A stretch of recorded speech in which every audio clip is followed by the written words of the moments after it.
Hello, everybody. My name is Molly. It's kind of excited to hear that we have mentors that hiring mentees. Hope I can get one soon. I'm currently designing at Meta. I'm doing a lot of the privacy related stuff, helping the company to make sure their privacy is checked in place.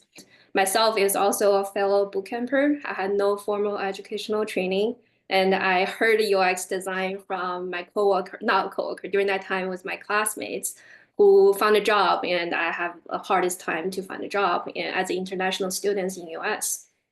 And then I somehow learned the term, and I couldn't afford another school to go through a 4-year program. And during that time, there was a boot camp that, near Chicago, which my school is nearby. So I just joined and started my career journey.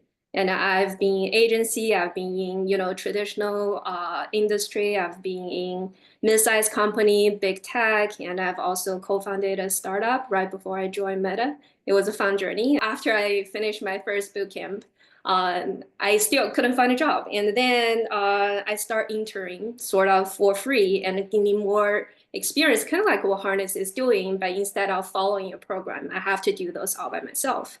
And after I gained a little bit of experience, I was able to start, putting my resume out and start have a portfolio. And then I found a job in agency and start doing a lot of varieties of work.